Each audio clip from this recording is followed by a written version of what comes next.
what we have here is wheels that are completely dynamic in terms of how they, have grip. Whoa! Didn't know that was there. Okay, so you can do some power slides, you see? And eventually it does catch back on, which is cool. So this is the Mad Max. The Mad Max version is going to have the weapons on it. You're going to need skillful to use it, or else the craft file will be incomplete, of course. The other version will be a peaceful version, which doesn't use skillful. Just for those of you who are interested in ice but not in skillful. So as you can see, we have a little bit of slip and slide here, which leads to some pretty cool car action. With a normal engine in KSP, you simply use the shift key and the control key to raise and lower the throttle. The original ICE engines had an option to use something called GUI throttle, and that allowed different engine throttles to be set for different engines without having to get into any crazy other GUI stuff. So if I set the engine to 0.2, which is 20% throttle, and put GUI throttle on, you're going to hear that the engine actually just throttled back. Regardless of what you have the engine set to here, GUI throttle will keep it at 20%. Now you can still use that with the vehicle ICE engines if you prefer. Now the next thing, if we turn GUI throttle off, it's going to pick up to the speed that is indicated by this throttle, like regular KSP. The new type, the W throttle, which is basically like your regular old, action games, WASD. So W throttle on, you'll see that the throttle automatically goes down to idle. But W throttle uses the engine throttle limiter as an actual limiter. So if I put this to 0.8 and go up on the with the W key, you're going to see that this will only ever go to 80% throttle. Now one way to shut the W throttle off is by hitting Control on your keyboard, and you're going to see that the W throttle goes off. You have to update that because that doesn't update. You see W throttle is now off, and the engine will shut off because it stalls. Now in order to get out of this, in order to revert flight or go back to the Space Center, you have to have a 0 throttle setting on here for KSP. So don't forget that. If you have W throttle set as it is now, okay, and you try to go back to the KSC, it's going to be not an option in this menu. You're going to have to hit Control and reduce the throttle to nothing. And next time you come back to the vehicle, you're going to have to re-enable your W throttle. So I can rev up with the shift key just like normal KSP. Okay, the throttle, when you release all the keys, the throttle will return down to the idle state. So in terms of steering, the caps on, you're going to see that the steering, just like with aircraft, is a lot more gradual. Okay, so that's a good setting to have. Even though we have a lot of anti-flip properties with these wheels, we still want a gradual steering because it reduces the chances of flipping even more. So if I shift into first, and that is simply with the page up and page down keys, I can then give it some gas with the W key,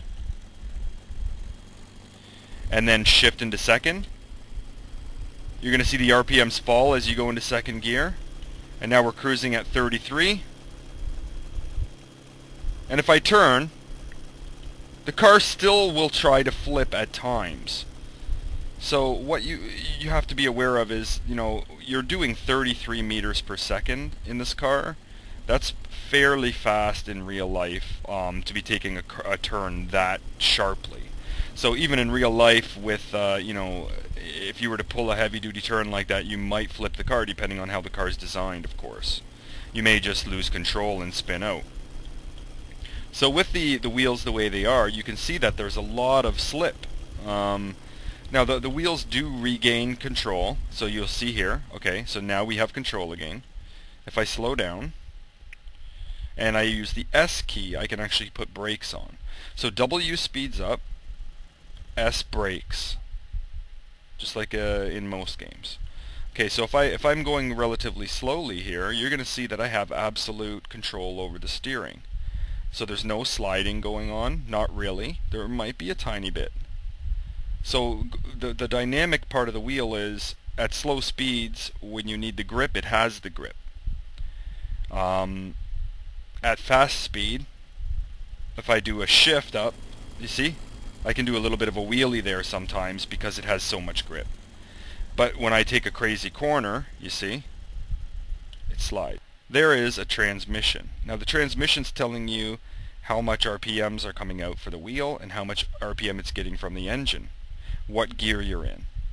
And if the LSD, now I may change the naming for this, but this is more like a driven wheel lockup. Now when you add more grip, you add more flip. Just remember that's a good little, thing to remember. When you right click the engine, you can actually do something called an auto start, which means it makes starting these engines a lot easier.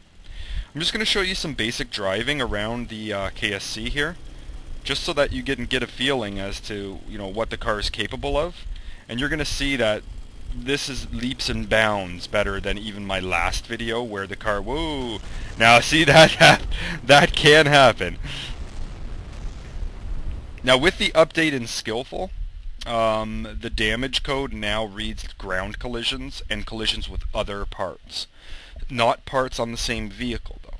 So what we have here is some ground collision that has now caused a fire.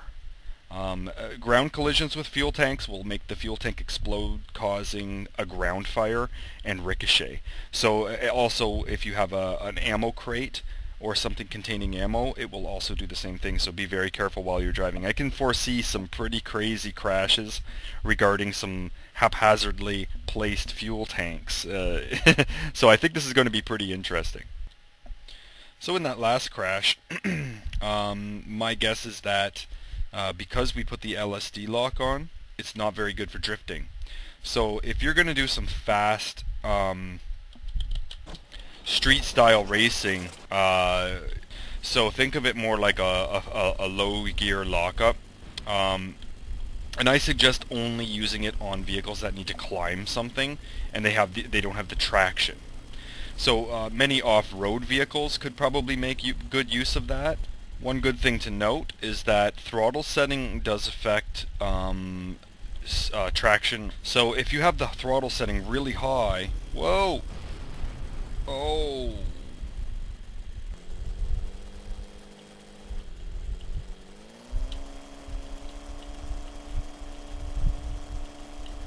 so there's 99 meters per second pinned.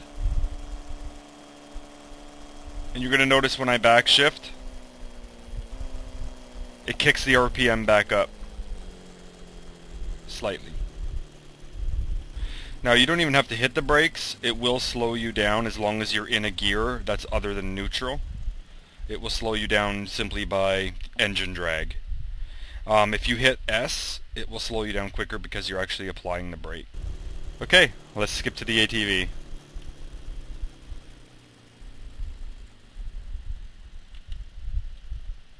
And roll! So here we are over at the launch pad, which is pretty much my favorite place to try things out. And my first little test usually is going up this ramp.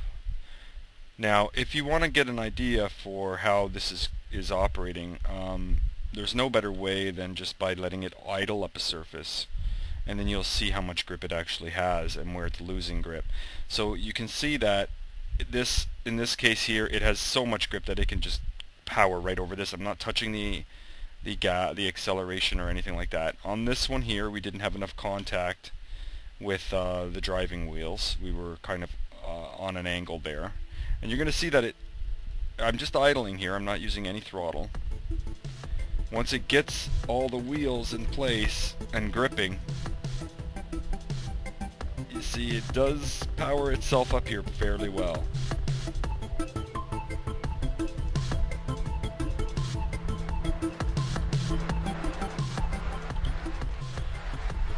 Thanks for watching the video, guys. Should be released soon. I don't know what soon means. It could be this weekend. I hope you guys enjoy it. I know it's been a lot of work trying to get these things to work properly, to behave properly, and I think you guys are going to love, you know, the different option that you now have in terms of, you know, ground vehicles. Thanks for watching. See you later.